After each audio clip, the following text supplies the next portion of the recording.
the new project, which is to privatize some of the state corporations, including KICC, Kenya Pipeline. I mean, it's gotten people talking. First of all, it's understandable when you listen to the president and some of the reasons he's explained why they have to be able to, why they're looking at privatization of state corporations as one of the options to raise funds. It is because this particular government inherited a huge national debt that hasn't quite given them a chance to be able to generate enough development budget so that then they're able to focus on some of the existing development projects that had been taken off by their former president, and also to implement what they consider themselves as the plan for the UDA government. And so even though the president had many other options that he could use to be able to sort of be able to raise more revenue, and part of it is what he has been doing with taxation. That's why now they're calling him Zakayo through taxation. But he had also alluded to cutting the cost of doing government, part of which was restructuring of state corporations. But I think looking at that, probably they felt that it won't yield much.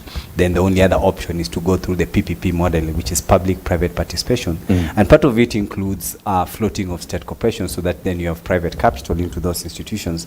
And when you float, that simply means that people start buying shares into them. Start buying shares as stakes into the... Kind of like what happened at Kicc. Exactly. Where you float it and you know, people, mwananchis and the people with deep pockets can be able to buy into it and own it. Exactly. And for a moment when Kicc, remember there was a dream team that was created by the late President Moi. And I think it was led by and I think it was said by Titus Naikuni, yes, then the former MD for Kenya Airways. And Kicc really went up. It became a success story globally. You know, they called it the pride of Africa. And I think anybody that has bought it Kicc, and over the years, it's unfortunate that last few years there's much to talk about Kicc. Is it that bad? It's terrible. They're struggling with management issues. They're struggling with the cost of operations. You know, they have a huge challenge with the leasing of planes.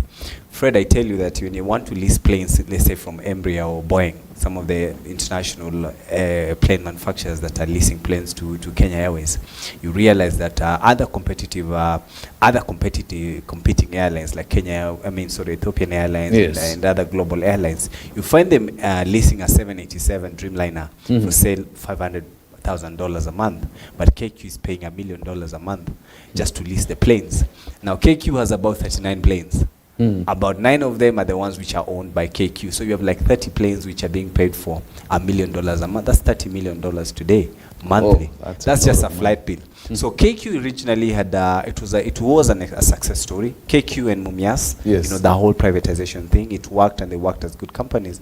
But of course, then they had to face the challenges of governance, and that's why they are where they are in terms of. Well, Mumias is literally dead. Mumias is literally dead. But you know, last week the president did not actually, I swear, our governor and some of our leaders from my home county of Kakamega, because that's where Mumias is that they announced that from 1st of December, which is today, Mumias is back in business, and the farmers are being encouraged to begin to supply cane to the company. So Mumias and Kenya Airways are some of those initially state corporations that actually were privatized, and for quite a good time they were success stories. I remember the privatization issue was an IMF, World Bank thing, because the World Bank wanted the government to take its hands off some of this. Yes. And I believe this is also one of the conditions that the government was given in order to access funding. Exactly. You see, Fred, when you go to a bank or a microfinance or a SACCO and you want to borrow money, they always ask you, what do you have? You must show that you can be able to pay.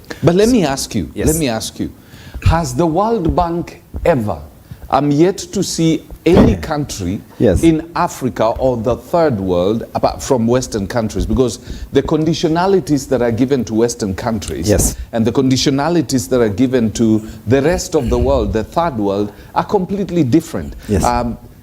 In Western countries, the World Bank and IMF will not demand the privatization of national monuments, national corporates. But when it comes to Africa, Those are the conditionalities. Is there any country in Africa that has actually developed after implementing the conditionalities by IMF or World Bank? A couple of things, Fred. When you are leasing, if you're working in the financial sector and you're leasing money or any other lending, entity that offering funds to the public, it's part of due diligence is to make sure that the person you're lending to has the capacity to pay back. It's a critical factor.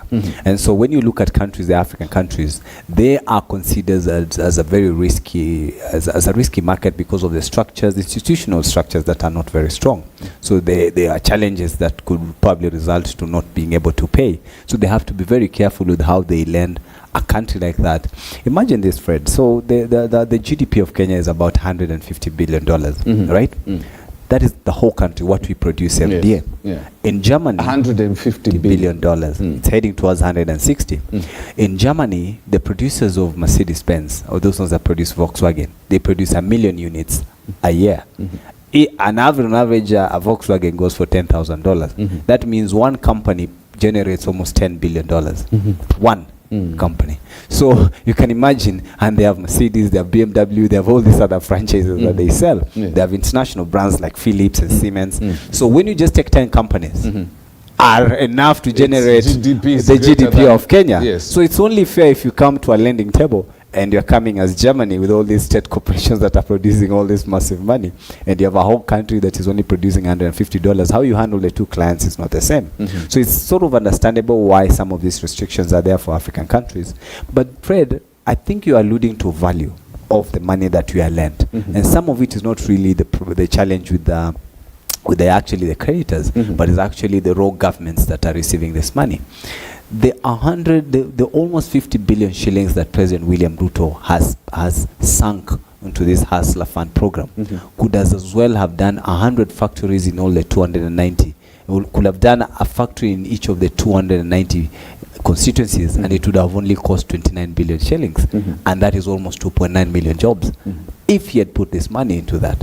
But you see, he went into a political sort of an easy way out to sort of accomplish a political goal, as opposed to what you call industrialization. Yet all of us have actually accepted that the biggest challenge that we have is of economy and jobs. Because if Kenyans can be able to provide for themselves, some of these issues of cost of living wouldn't be addressed, because you have the money to pay for the food and the medicine and all these things.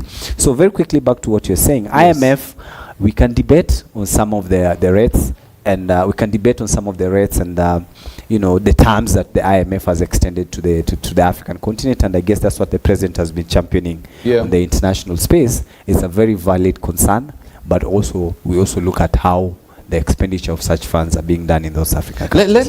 Let us look at some of the companies, the parastatals that the government is planning to privatize. We have. Just take us through some. The Kenya Pipeline. We have the big ones. The big ones is Kenya Pipeline, Kenya Seed, KICC. They're doing also KCC. They're really determined to ensure milk becomes cheap. They're really determined to see that the milk becomes cheap. Those are really, because they're doing, I think, about 10 companies. The president said that he wants 10 parastatals. At least 10 parastatals. So half of them I've already mentioned them. Those ones are the major parastatals. But then they have some local, regional ones. Like in the Western region, we had a rice company there called I didn't even know it's a parastatal. It's called the Western Rice Company something. It was supposed to work. It's work with the farmers, the rice farmers in Budalangi, the sides of Busia, and also in parts of Nyando, the Kano area in Kisumu. They produce a lot of rice. So it's supposed to take care of the rice farmers over there. And also in central western Kenya, like particularly in Kakamega, we have a new rice seed called upland rice or something like that. It's supposed, unlike the traditional rice which grows in swampy areas, it is a modified seed that allows like regular farmers to sort of just plant it the way you plant maize and beans. So this is actually an institution that has been there for decades. That is supposed to do that. And its operations have not been felt. Nobody even knows it. Have you ever heard of a company, Western Rice Guy? But it's there. It's a state corporation. It's part of some of the companies there. So those are sort of small because their budgets are not big. But the real elephant in the room are those big five. Now let's look at the Kenya Seed Company. I mean, you privatize the Kenya Seed Company, I can guarantee you that the companies that are going to buy into it are the ones that have the financial muscle. Yes. And their agenda is to control the global food production so that they monopolize who produces what and which seed you use. Are companies that are known. They've done that in Brazil. Yes. They've done that in Germany. The Sygentas of this world. True. And these companies are going to buy into this, and right now you don't own your seed. They are already lined up to buy them. No, it's not that they are going to buy. Yes. See, President Fred, after the fall of the Soviet Union in the 80s, and then Russia became an independent state, it was taken over by a president called the late President Yeltsin. Yes. He was the president of Russia. And he had a similar idea of how he was going to privatize state institutions so that he can be able to raise capital, so they're able to run government programs. It was the motive of that program was good, but then the process was taken over by cartels. And so you had strategic state institutions which were then taken over by rogue businessmen that were supporting the president. A key area like in the food area, oil, medicine, those are sectors that have commodities that are consumed on daily basis. And that are consumed of national security. It is consumed on daily basis. Kenya Seed is a very old company. It's been here for over 100 years. And for as long as agriculture, I think they say agriculture was introduced in Kenya somewhere in the 1920s, commercial farming. Yes. After Kenya became formerly a colony of the British. Yes. A colony of the British, somewhere around 1912, thereabout. So in the 20s and the 1930s, when they were beginning to introduce cash crops for mass production, is when Kenya Seed came up as well.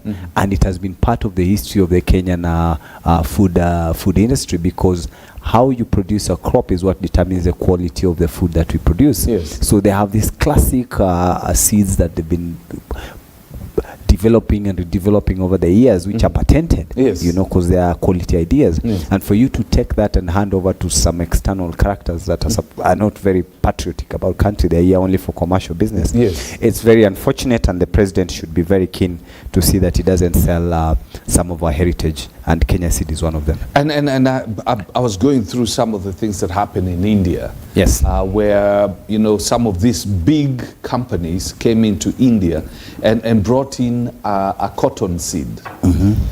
This cotton seed basically replaced the original cotton seed that was being done in India. And you know, before you use it, it's like you're paying for using that seed. Yes. And it caused massive failures. In the sense that the produce didn't happen as expected. And there were mass suicides in India. So that now, the person who controls the seed basically controls you, in the sense that even right now it's happening in the country, but in a small way, in the sense that if you want to buy a quality seed, you go and buy, they're called, I think, F1, what. When you buy that, when you plant it, you cannot replant it. So you still have to go back to, and these are controlled by these companies. Exactly, and that's why you're saying some of these decisions have a very serious impact on the. Some of these decisions have a very serious impact on the sovereignty. On the sovereignty of the state, and that includes it, because it means one rogue character could develop a product which our farmers across the country might depend on it, and so. The public might depend on it, and we become slaves to international racketeers. You understand? So the president, and I don't know why, how that process has been arrived with, and how they've settled on some of these state corporations, if not for personal benefit. I think Kenyans should be able to interrogate. Should be able to interrogate some of these decisions and flat out reject them. Like KICC is a national treasure. KICC is a national treasure. It's like the Statue of Liberty somewhere in New York, or yes. How do you give that to be owned by individuals? A guy that really wants to own KICC wants to sabotage this country, because he wants to become a mega landlord in the middle of the city. How in the world do you privatize KICC so that I buy shares? It is a good investment for people like us. I mean, if you can afford to buy shares into it, great. It is a good investment. But I remember the process of taking back KICC from Kanu. during immediately after President Kibaki took over. Yes. I remember seeing Raphael Tuju, who was the Minister for Tourism at that time, walking into KICC and repossessing KICC back to Mwananchi. And there was a hue and cry. I remember the former Education Cabinet Minister, JJ Kamotho, protesting. we want to go back to that. You know, I mentioned something about the late President Yeltsin in Russia and how he had a similar program. And then so some of the strategic state corporations, particularly oil, because Russia is a huge oil producer, and they were handed over to cartels. Yes. It is what created what they call now oligarchs. Yes, you know, including the Chelsea owner. Yeah, Abramovich and some of the other players that were there. There was a guy called Boris Berezovsky. So by the way, if you support Chelsea, you're one of the people who's supporting a state corporation that has been taken over, corruption. by some oligarchs, you know. And so you had now the likes of Roman Abramovich, as you mentioned, and then we had a guy he passed on called Boris Berezovsky. Yes. And Berezovsky is actually the guy who brought the current president of Russia, Putin, from the private sector as a civil servant into politics. It was his personal project that turned tragic, and he had to escape. And part of the reason why they escaped is because President Putin came in and found what this current president of Kenya is proposing. And so when he realized some of these characters have taken some of those most treasured state corporations, he had to disperse them. And many of them had to leave the country and now somewhere in European countries. Yes. They can't set foot in their country. Yeah. And for quite some time, that made President Putin a very, very popular president because of that patriotic move taking back state took back all they literally over. What they used to do is they would come to you and say, so Fred, you took over KICC for $1 billion, but the market price, the real market price was 10 billion shillings. So you're supposed to pay us 9 billion in a week. If you can't pay us 9 billion in a week, then you have to disappear and go get it. And many of them could not survive. And so the ordinary Russians really welcome that. And that's why that president has been in office for 20 years. Kenya Pipeline. Yes. I mean, this is the lifeblood of our manufacturing and economy. If we privatize this and we put it in the hands of cartels, that sector already has cartels. Fred, remember, in Turkana South, where we have our oil deposits, right now we have an estimated about 1.5 billion barrels of oil. When you want to understand what that means, is that you take 1.5 billion barrels, and then the current market price is about $90 per barrel. So I want to use just 100 for quick mathematics. Yes. It means 1.5, it means $150 billion. That's the amount of fuel that, the oil deposits that has already been discovered in Kenya. And they're saying that it can last us for the next 20 years. So somebody wants to control that whole market. $150 billion is almost 15 trillion shillings. And so in the next 15 or 20 years, anybody that has control of the infrastructure of supplying fuel then has control of how the economy runs. Kenyans should be very, very keen and cautious on this, because some of these state institutions we must interrogate as to why it had to be Kenya Pipeline and not some defunct state corporations that we currently. Remember when we passed the 2010 constitution, I did mention this some time back, is that we have almost 100 parastatals that became defunct. And this president was just supposed to wind them up and save costs and generate the kind of money that he wants to. Yes. I'm really surprised. I'm really disappointed that the president hasn't pursued that as one of his strategies, because he's able. When you wind down at least 100 parastatals, this government is able to save almost 500. You wind them up and you merge whatever services. Not merging. If a function has already been passed to another institution of government, which is the county government. Yes. Water and irrigation is a fully devolved function. It's supposed actually to be implemented by the county government. But then you have a president still running an irrigation authority. You understand? Water infrastructure development is a function of actually a local municipality. It's supposed to be a local municipality in Muranga or mine in Malava that is supposed to discuss water and how are we going to pipe water to the homesteads, and not the Minister of Water Services here. But we still have these regional bodies, Ewasonyiro Development Authority, Rift Valley, which are irrelevant based on the current governance structure. But you see, they're currently entertaining them for political brinkmanship, sort of to give handouts to people. Yet, that's why I always say, the day we'll get a president who truly wants to see devolution succeed, he can rescue this country, and the entire money that is would be saved from all these almost 100 state parastatals could go into production and manufacture so that we can create jobs for our people. Yes. It's ridiculous, but we're going to see how this is going to play out. We might actually see some successes in terms once the motive is good. The motive, the spirit behind it is good. It's good, but the implementation is where we might have a challenge. Because right now, as we speak, I know we have the cartels that are just waiting to pounce on this guy. And probably you can imagine Kenya Seed how much land it owns. Yeah, come to think of it, it's a humongous. Lot. It's a lot, and it's aligned to the ADC, the Agricultural Development Corporation, because they're the ones who actually implement the process of, they do crop testing and things like that.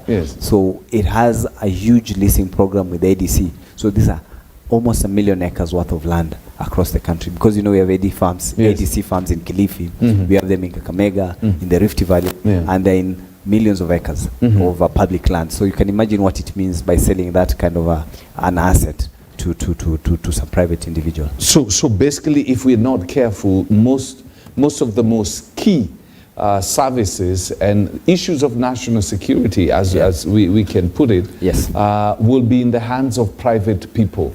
Individuals, maybe government will retain a small percentage, but in actual sense, it will be owned by private individuals, these cartels. Like there's a company that owns parts of shares at Safaricom that nobody knows who these individuals are. We can only suspect.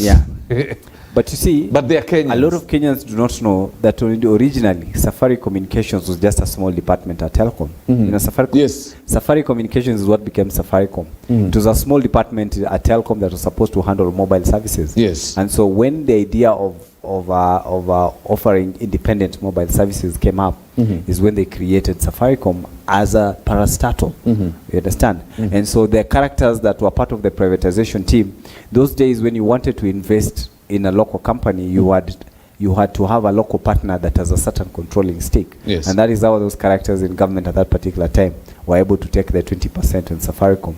And they became what they've become today. Is good luck to them. Safaricom became a success story. And so they're billionaires. And the day we will have a regime change is the day we will know who are the real owners of Safaricom. Because the regime hasn't changed since then.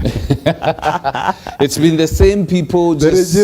We changed the top leadership, it hasn't. but the power brokers are more or less the same. Are the same since 2003, and probably this will continue because they are all intertwined. Very true. They fund all political parties that look like they can become the ruling parties. So they fund ODM, they fund the opposition, they fund the government. They're stakeholders, and I grew up at the port of Mombasa, Fred, 20 years straight.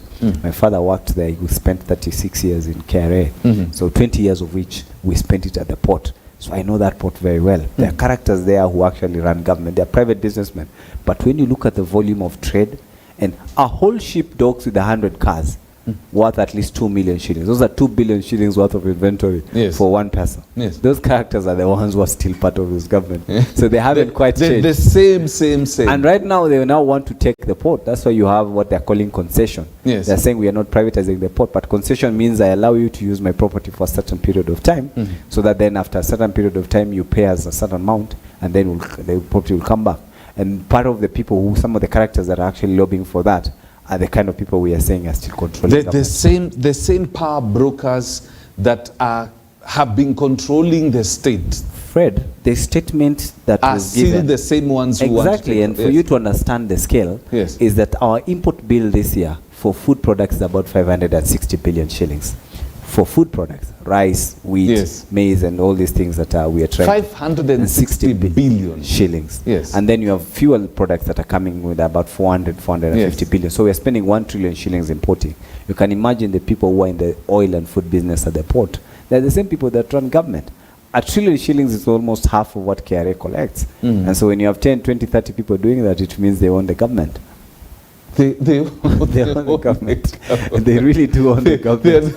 They are the ones who fund everything. Exactly. So they have interest in and they can, because if you look at the entire port thing, you talked about privatization, and now what they're talking about concession. Concession at the port, yes. These power brokers are still the same power brokers who are responsible for the inland port.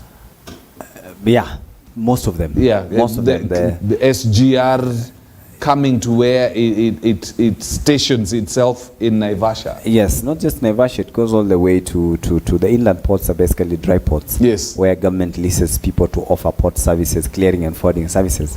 And many of the players that are at the port of Mombasa, particularly those who do large-scale port importation, you know, they have clients that are inland. So they sort of now, when the government created an opportunity for the private sector to be part of the clearing and forwarding services, some of them are, that's why you had the Inner River, the likes of Mwau and others who owned those dry ports. And we have them all the way to Malaba, right? So those are the characters I'm telling you, that if you have an import bill of 1 trillion shillings, it means somebody has to bring in that fuel. Yes. Somebody has to bring in those rice and those food commodities. Those guys are straight in government. That's why most of them, and I know a lot of them, and I see them, it's interesting, I was seeing one of them, a guy, an old man that has been at the port for almost 40 years, from the 70s and the 80s. You know, he, an Asian guy. It's amazing how he always transitions from one government to the other. It was a very long time. It's called Mohammed Jaffa, you know, the owner of Ajab. You know, he's been there during Moi's government. He was there during Kibaki's government for a very long time. He was an ODM Raila guy. The other day I saw the president opening his new mill somewhere in Embakasi here next to the inland, the inland container depot here. So such players, you know, they thrive through governments because they are part of what the system is. Yes. Okay, we take a short break right now. When we come back, we look at the calls for a referendum which has started because of the proposals that were given by the Dialogue Committee. Yes. Let's take that short break. When we come back, we'll look at that.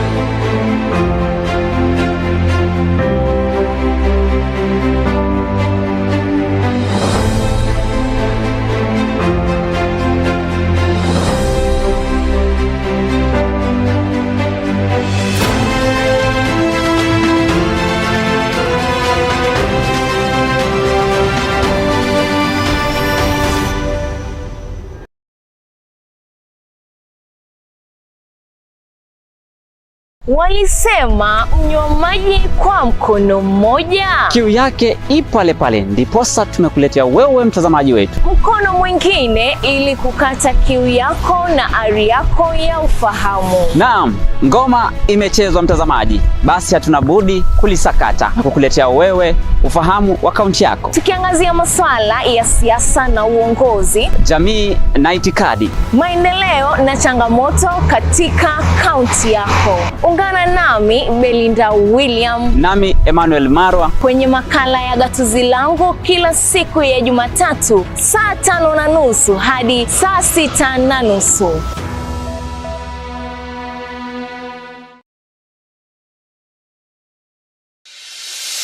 From the fields to your screens. Ronaldo. It is Ronaldo. It's 2-1 United. This is where you will get your full detailed story from football, hockey, volleyball. Otavio goes once more. Oh, he's done it brilliantly. Basketball. Long range three. All in one. For exclusive interviews, discussions, and sports feature stories. Every Monday from 2 p.m. to 4 p.m. on EBN TV. This is The Scoreboard.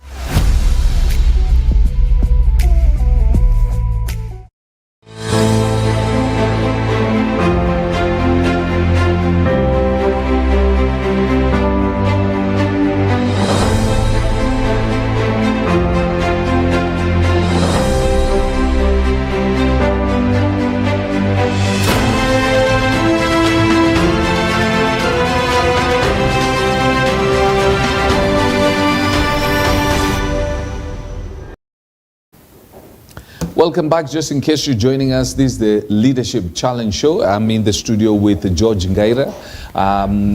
unfortunately or fortunately, our Pastor David Wamathu had to go out on national duties. He will tell us next week when he comes who is that important guest, and underline important, that he had to pick up. All right. Right now we look at the referendum calls, and are they justified? There's some proposals that have been made by the Dialogue Committee and have been received and actually accepted by both sides of government. I mean, you have the opposition and you have the ruling, the executive. The Kenya Kwanza and the Azimio opposition have actually accepted the recommendation by this committee. But the Azimio group, led by the former Prime Minister Raila Odinga, says that there has to be a referendum for us to implement some of the recommendations. And so, Ngaira, when you look at the recommendations that have been made, and what now, I know President William Ruto had thought that this was as good as it was, yes, it was going to pass through Parliament and be given a rubber stamp. But now the former Prime Minister says we got to go to the people. Yeah, and I think his reference was not to everything that had all the agendas that were agreed upon by the National Dialogue team. Yeah, it's just the Chief Cabinet Secretary. Exactly. Some of the proposals that are being passed, some of the proposals that have been made have a serious impact on the structure of government, which then constitutionally has to be passed by the people of Kenya.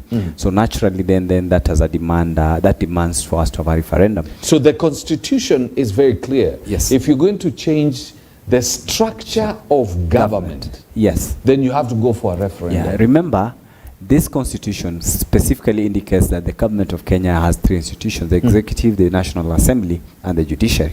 So those are the institutions of government. So it also lays the powers of those institutions in a very structured way. So executive runs government, and then the National Assembly, then followed by the judiciary. That's why in the line of power is that you have the president, then you have the deputy president, because they lead the executive, and then you have the Speaker of the National Assembly, who would ordinarily take charge in the event of the absence of the two. And where the Speaker of the National Assembly goes up and is not available, then the Chief Justice is next in line. So that is fully captured well in the Kenyan Constitution. That's now what we are talking about. The hierarchy. The structure. Yeah, exactly. The hierarchy, the structure of government. Exactly. So when you bring in the issue of a prime minister and the leader of opposition, remember, it's not just leader of opposition, they're saying leader of opposition and the shadow cabinet. Yes. And all these are state offices that are funded by taxpayers' money. So it completely alters the hierarchy of power, which then must go to the people so that the public to decide. If we were to implement now what the proposals have said, and mostly so in as far as, you know, the chief cabinet secretary and the leader of opposition and the cabinets, you know, their shadow cabinet, the hierarchy would probably change. It will be the president, the deputy president, and then the prime minister instead of the Speaker of the National Assembly. Yes, because the prime minister becomes part of the executive, because the executive is what runs government. Yes. And so parliament is an oversight team. So then it means the speaker would come after the prime minister, which then that requires a serious legal mandate that must come from the people. So what the opposition is demanding, what Raila is actually asking for, is just asking let's follow through with the constitution. Yeah, but you see, it's narrowed down to a specific issue. Yes. It's just that the media has blown it out of way, because some of the other proposals doesn't need referendum. Some of the issues is just amendments, like the restructuring of IBC. And those ones you don't need to go to a referendum. But specifically because these are politicians and power is their main interest, and the two are political offices, that's probably why you're giving it much visibility to do it. But it's something else. Kenyans were not stupid when they put the provisions of having a referendum in the constitution. It's a public process that is funded for by taxpayers' money. In 2005, when we had a referendum, it cost the ECK then 4 billion shillings. In 2010, when we had the referendum, it cost the country 10 billion shillings. Running a referendum is more or less like running a general election. The only difference is that the ballots are not 6, it's just 1. So and you can imagine the scale of what it takes to run a national election like that. In the current budget, IBC spent 40 billion shillings to do the 2022 I think 42 billion or something like that to the 2022 election. So it's a very expensive process. So I think it's something that has to go through the public and the public participation, so that first of all we even agree on the issues. These are just political proposals. Remember, it has to go back to Parliament, and the Parliament and the committees, the Justice and the Legal Affairs Committee, which then receives the report, has to take it to the public and hear what's the opinion of the public. So it's a process that probably will take another year, so that, you know, the Kenyans can debate, maybe 6 months, because they're likely to go on recess maybe the next week, and they come back maybe in February. So this is a process that will pick up after February, which could take a couple of months to say up to July. So then it has to go through that, so that then we hear the opinion of the people, and then the issues are narrowed down, and then probably create the different bills that are required to be passed through Parliament. So it's a process that will take time, but we are waiting to see. Let us remove the scales now. Yes. Because all this is political. Yeah. Raila is not asking us to go through a referendum because he's a stickler of the Constitution. Politically speaking, it is a hot potato for President William Ruto. You go for a referendum and you're in hot soup. With 50 million angry Kenyans. Yes. You are in very, very hot soup. Yes. you're in hot soup. Extreme soup, hot soup. And so the president is fully aware of that. That's why you can clearly see most of the president's allies are completely against the issue of a referendum, because much as more or less like the 2010 referendum, which was largely agreed by both parties. So there wasn't much of rebellion as opposed to, with the exception of what President William Ruto picked then as a leader of opposition to lead the no referendum, which I thought was just a political a test to gauge his popularity. It's not, he was part of the Naivasha team that created that draft constitution. So it's not like he was saying something new, but he did it for political reasons. But I just wanted to say that for this one, this particular one, is that it's very dicey for him. It is very dicey because they might have issues which they agree on, which is on the structure of government, which is to address representation, because the issue of Prime Minister was that we are able to create a huge base so that people can be able to, you know, face off Kenya and things like that.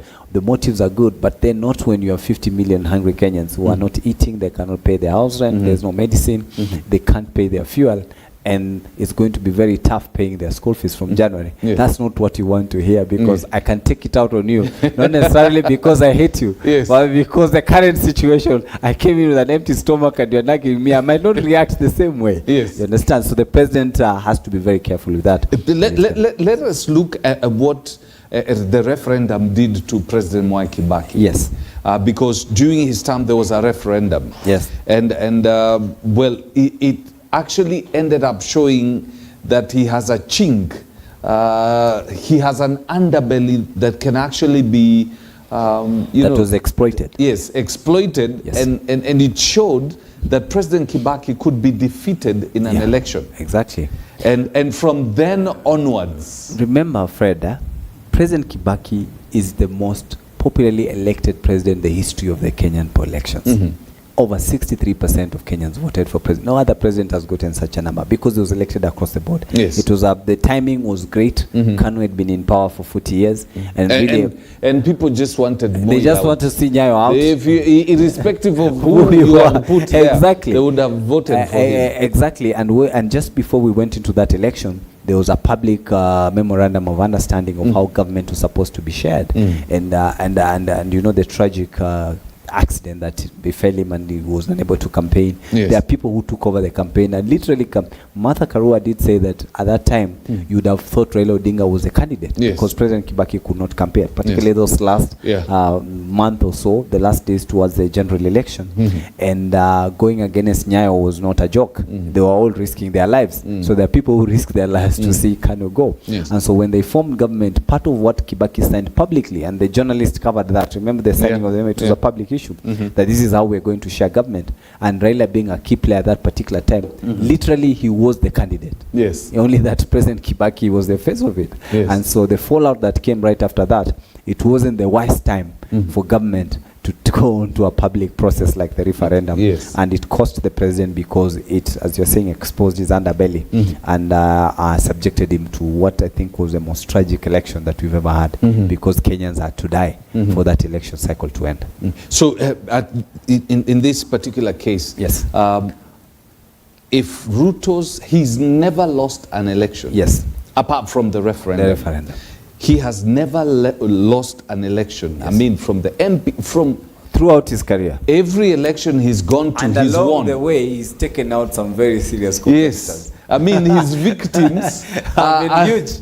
They are not small people. Yes. You know, the late Ruben Chesire, yes, he was a billionaire. Yeah. And President Moi's cousin or in-law, is a relative of the late president. So it was unheard of and unimaginable for a 29-year-old yes, without even a car to be able to defeat a billionaire who's part of the state. So he's had quite a successful career. So if we would go to a referendum right now, he would probably lose. Chances are very high. Very, very high. And Raila Odinga would use that as a springboard for 2027. A very easy springboard. Remember, Fred, this president got about 7.1 million votes. Yes.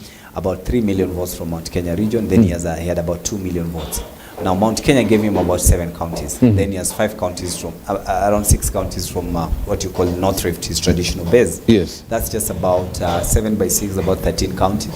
And say Nairobi and Nakuru, because of the large support base that UDA has as well. So this president could only go a maximum of 15 counties. Yes. For 15 counties, even if all of them show up, they can't elect you as president. Yes. This president succeeded to become president because of the votes that he was able to pick from the other regions. In Western Kenya, he got 616,000 votes. These were huge votes. Yes. You can imagine 616,000 votes, most of whom, because we have what you call the Sabaots who are part of Kalenjin, they just have a maximum of 100,000. That means you have 500,000 people who were Westerners that voted for this president. The same applied in the coastal region and parts of Masaila. Yes. So this president had to win across the country to be able to get elected.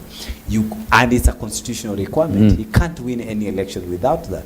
So even with his traditional base, he can't do that. So those other people, remember, are not his uncle. There's a very common saying back home in Kakamega, we say that the president is not our uncle. Yes. So we have no business with him. So the only relationship that we have with him is as our president and the person who's managing our taxes. Yes. So the only demand that we have from me is service. And when you fail to serve us, then we have no business with you. There is absolutely no reason for my grandma, my grandmother, in our village there, to walk to a local polling station there.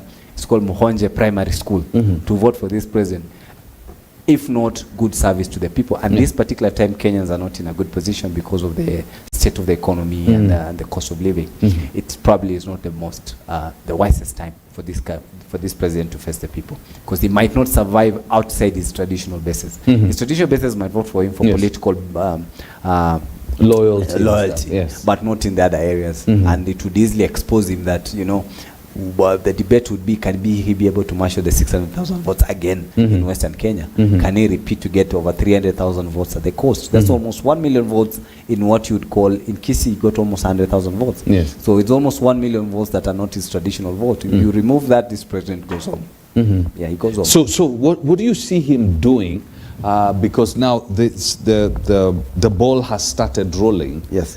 Do you see him able to stop it, so that we don't go for a referendum? There is no way this president is going to go to a referendum. He won't. I keep telling you, the opposition is asleep. This president is not going for any referendum.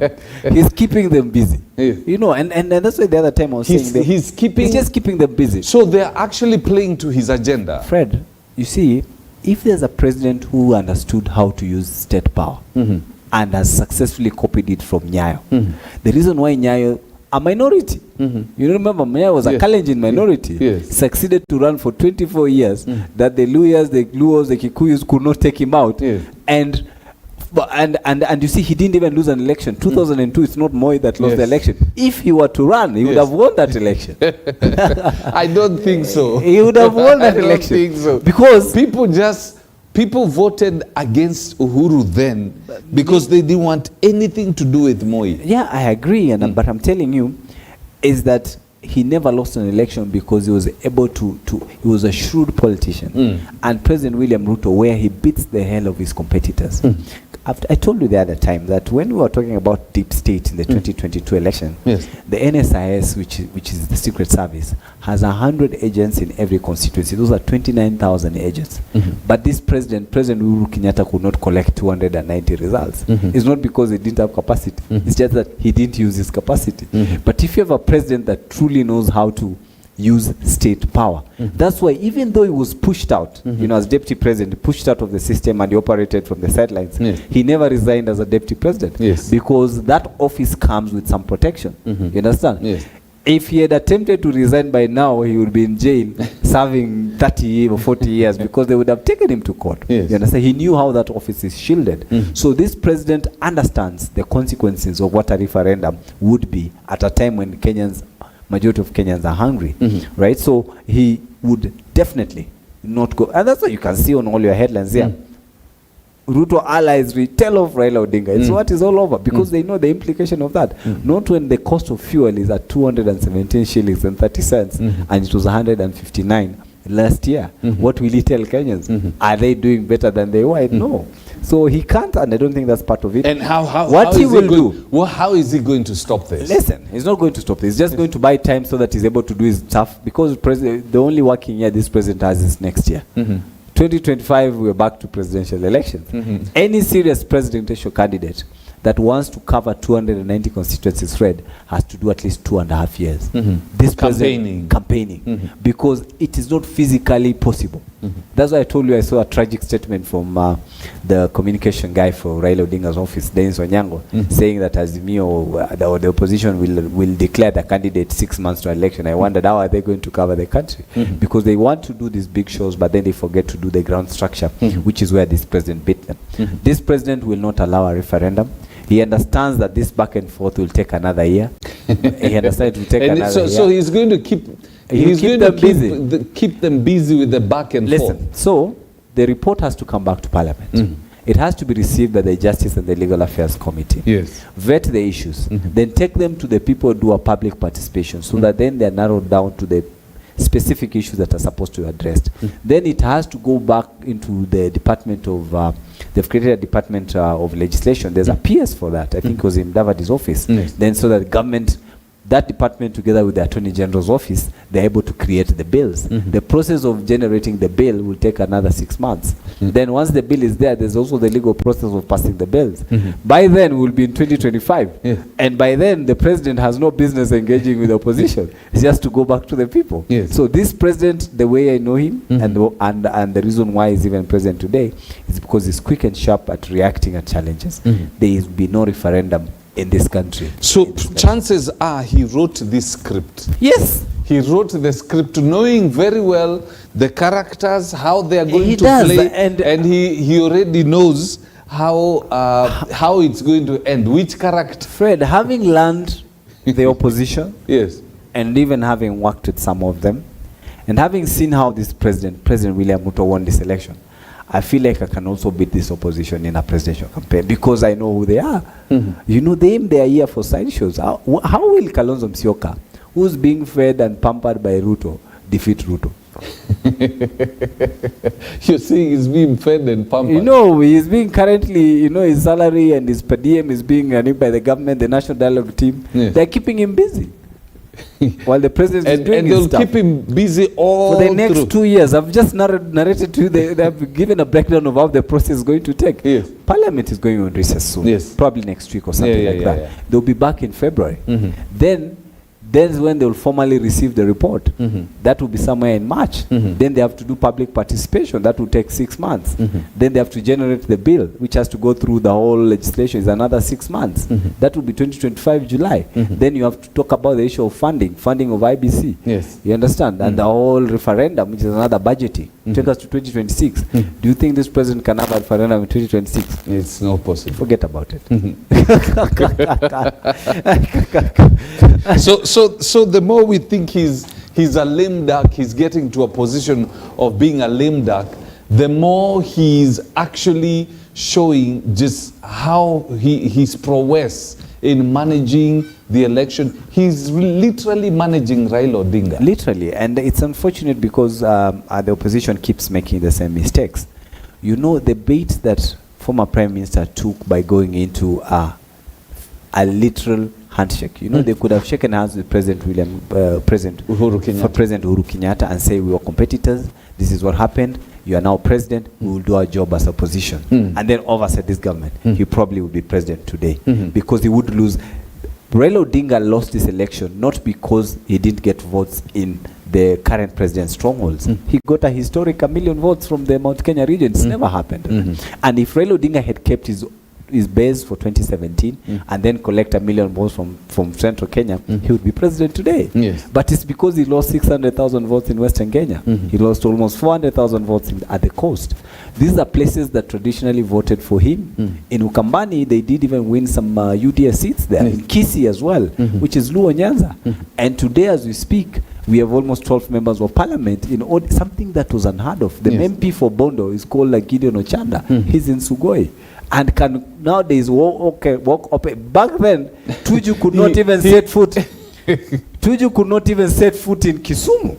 You know, as the chair of SG of Jubilee and a cabinet secretary, a state officer with bodyguards, he could not set foot in Kisumu. But today you can openly walk in Kisumu with UDA. You understand? So the opposition keeps repeating the same mistakes, and this president knows them. I think it's the way Ditmas Baraza likes to say, we know these people are hungry, we'll take care of them. So I think there's a statement he made that, you know, when I think it was the Secretary General of ODM was in that meeting, and they criticized the government and all that, and said, you know, Raila Odinga this and that. Then he stood up and told them, we know the reason why they are not speaking is because they are eating, and you don't you don't speak when you have food in your mouth. And he said the moment the food is done, they will start speaking so that they can get more food. Politically, what's even shocking, politically speaking, in terms of national interest, it's good that Kenyans are able to discuss and they're able to address their issues. Dialogue has always been the best option for this country so that we do not return to the kind of violence that we saw before. So we all advocate for that. But politically speaking, for Raila Odinga to accept this report, it means he has bought the operations of this government and the activities of this government, which Kenyan would allow for creation of this. Remember, this president won this election by talking against the issue of creating these amorphous seats for the big boys. The current immediate thing that Kenyans need is not a new prime minister or a new opposition leader. We already have an opposition leader in parliament. It's complete wastage of taxpayers' money. And I don't think any serious opposition guy, like what I've seen Martha Karua trying to do, could easily gain a lot of traction with what the opposition has just accepted from the president. Wow, it's amazing. Let me read some of the comments that came through. We have Mika, KICC should never be privatized. That's a country's landmark, for God's sake. As a matter of fact, none of the mentioned state parastatals should. This is a messed up government that is blind to her heritage, to the heritage of the nation. Terian Moyaki, I see you. You say absolutely no. At this point, only God can help us with all this madness. Then we have Alan K.E., amazing conversation, tuned in from Umoja. Shoi Meweza Mbaya. Nanjala, you say KICC is a monumental building in the country. Privatization degrades its value because the building is on the banknote currencies in Kenya. It's not right. Then Jerry says, I don't support the privatization of such important parastatals. It should actually be made illegal. There you go. Some of the thoughts that have come through. The conversation continues. You can still post your comments on the same, and we will be responding online. Thank you very much, Ngaira. Thank you very much, Fred. It's amazing. This is our country. We need to take, it's not just gloom and doom that is happening. There's some great things happening. Even the privatization, by the way, if the spirit behind it is really good, it can bring efficiency into these state corporations, and probably that's the spirit. But we need to be very alert that there are people who've always taken advantage of these situations. So we need to speak out so that If we go that direction, then all measures are put in place so that this does not happen, and Kenyans are able to benefit from all this. It's a Friday morning. Remember, the Daughters of the King will be coming up later on, so do have yourself a lovely morning. God bless you.